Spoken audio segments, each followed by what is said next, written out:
What do billionaires Richard Branson, Jeff Bezos, and Elon Musk have in common? Well, all three men, who have a combined net worth of $460 billion, have allocated vast sums of their wealth into the space race. The press has aptly built these three men as the space barons because of this one similarity. They all made their fortunes in other industries before setting their sights on extraterrestrial ventures. While the last century's space competition was among the richest and most powerful nations in the world, today's version plays a little bit different. There are no stakes involving the future of countries or the world, and it's all a matter of getting to the common line first. And where is NASA in all of this rocket rivalry? Well, we'll talk about all of that and more in today's video. Welcome to MetaUverse, the space where all things tech get the spotlight. If you're new here, then go ahead and subscribe to the channel for your dose of tech trend news, Tesla reviews, and other insights into the tech world. Elon Musk is the wealthiest man in the world. He runs Tesla, SpaceX, Neuralink, and The Boring Company. Jeff Bezos is number 2 among the world's richest. He founded Amazon and is its executive chairman. He also owns Blue Origin and Bezos Expeditions. Richard Branson is a business magnate and billionaire who founded the Virgin Group, which includes commercial space company Virgin Galactic. In July 2021, Richard Branson traversed to space aboard his new Virgin Galactic rocket plane, safely landing back on Earth a little over an hour later. In the same month, Jeff Bezos likewise made a brief journey to space as part of the first crewed flight of his rocket ship, the New Shepard. The trip took 10 minutes and 10 seconds to complete, and many say that Bezos joined the flight to show the public just how safe it was. Elon Musk, on the other hand, does not have any set plans to go into space. His priorities have more to do with having people move to Mars and live life on the red planet. Does this mean that Branson and Bezos are better off than Musk?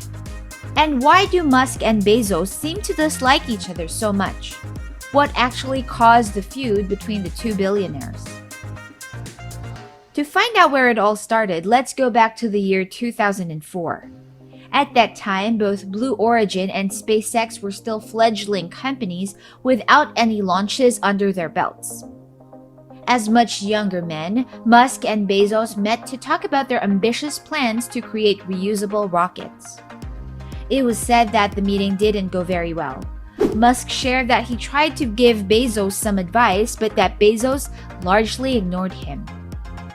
After that meeting, the men pretty much kept to themselves until 2013, when both their companies tried to lease the same launch complex, 39A, from NASA's Kennedy Space Center in Florida. SpaceX won NASA's approval for its exclusive use of the historic launch pad and rejected the protest that was submitted by Jeff Bezos' team over at Blue Origin.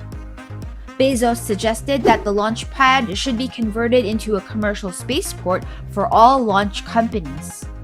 Obviously, the two billionaires bickered about this, and Musk called it, quote-unquote, a phony blocking tactic. He also took a shot at Blue Origin by saying that the company hasn't created a single reliable orbital spacecraft, even if they've already spent over 10 years building one. In true Musk fashion, Elon also said that if Blue Origin somehow designed a vehicle qualified to NASA's human rating standards that can dock with the space station, then SpaceX would gladly accommodate their needs, before he went on to say, "But I think we're more likely to discover unicorns dancing in the flame duct." Besides losing the right to use the launch complex, Blue Origin also lost a bid to build the NASA lunar lander to SpaceX. It was quite controversial because NASA announced that SpaceX had won the contract to build the next moon lander for its Artemis program in 2024, instead of choosing 2 to 3 companies as was initially expected. Blue Origin and another company called Dynetics staunchly contested this decision, and a formal protest was filed. As expected of Musk, he tweeted his response to Bezos' 50-page protest by simply saying, "Can't get it up to orbit, lol." And that's pretty much where the two gentlemen are right now. As for the third billionaire in the space race, Virgin Galactic's founder Richard Branson has also been working for the last 20 years getting his VSS Unity rocket plane to ride the limits of the Earth's atmosphere. In an interview with Squawk Box, Branson said that Elon Musk is absolutely fixated on going to Mars. It's his life's mission. While Jeff and ourselves at the Virgin Group are more interested in how we can use space to benefit the Earth. Well, Virgin Galactic's rocket plane is quite a sight to behold. It's attached to a custom double aircraft named Eve after Branson's late mother. And as it reaches 15,000 meters, the plane will be released and dropped for a moment or two before its rocket motor ignites to send the craft on a steep climb up into space at 3 times the speed of sound until it returns from the edge of space and lands on a runway similar to how a space shuttle would. And yes, even spacecrafts like the VSS Unity encounter problems. In fact, a previous flight attempt was called off because of an electronic interference issue. Although it was able to land safely back on Earth, its rocket did shut off earlier than intended.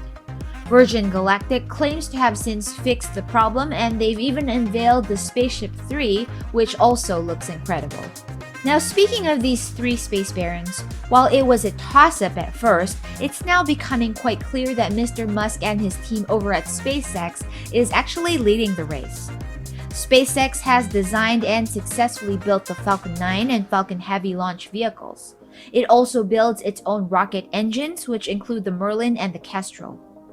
SpaceX is the first private company to launch, orbit, and recover a spacecraft. It is also the first private company to send astronauts to orbit and to the International Space Station. SpaceX also pulled off the first rocket landing at sea on a drone ship in April 2016.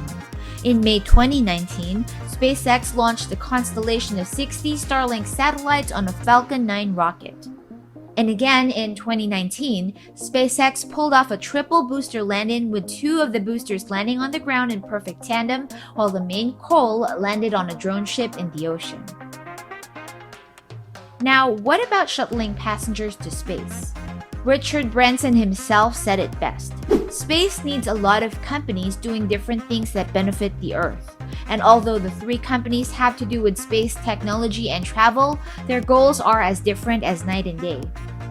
For example, instead of focusing on shuttling passengers back and forth the Earth and space for the thrill of it, SpaceX's main focus is putting people on the surface of the moon and to inhabit Mars. And this is where the SpaceX Starship comes in. It's a fully reusable, super heavy lift launch vehicle that was designed to take at least 100 people up into space. Since its development in 2019, the Starship has shown a lot of promise, beginning with the Starhopper that successfully launched and landed. Its SN5 likewise took off, hovered, and then landed successfully, which was quite awe-inspiring to witness. Despite its many successes, SpaceX also has had its taste of failures. For instance, the 3 consecutive Starships, SN9, SN10, and SN11, all exploded for different reasons. And even if Musk was quoted saying, "We expect it to explode, it's weird if it doesn't explode, frankly." The US Federal Aviation Administration did not buy it and has stepped in to investigate. For now, SpaceX is keeping busy trying to get its Starship ready to take people to Mars and maintain the top spot when it comes to human spaceflight. And while both Branson and Bezos are on a mission to convince the public that trips to space are safe and fun by going themselves last year, there are still many things that could go wrong. Even spacecrafts that have undergone years of testing could end up failing or crashing, just like what happened to the Space Shuttle Challenger in 1986. If you remember, it broke apart a few seconds after takeoff. The shuttle Columbia also disintegrated in the atmosphere when it took flight in 2003. Speaking of NASA's spacecrafts, with the 3 contending space barons, where exactly does NASA sit now? it does seem that the competition is causing them to lag behind. Well, it still does have its Space Launch System, which is supposed to be the most powerful launch vehicle built since the 1960s. It is said to be able to produce 8.8 million pounds of thrust, which, when translated, means that it would be able to bring 27 tons of cargo into space. And yes, this will be the very same rocket that NASA will use for its Artemis program with its contractor SpaceX. Private space companies have had their fair share of failures and successes, but all in all, it would be safe to say that the future of space technology and exploration is looking bright. Which of the three space barons are you rooting for the most? Sound off in the comments below. Thanks for watching, and don't forget to subscribe to the channel for more Tesla and tech updates on this space.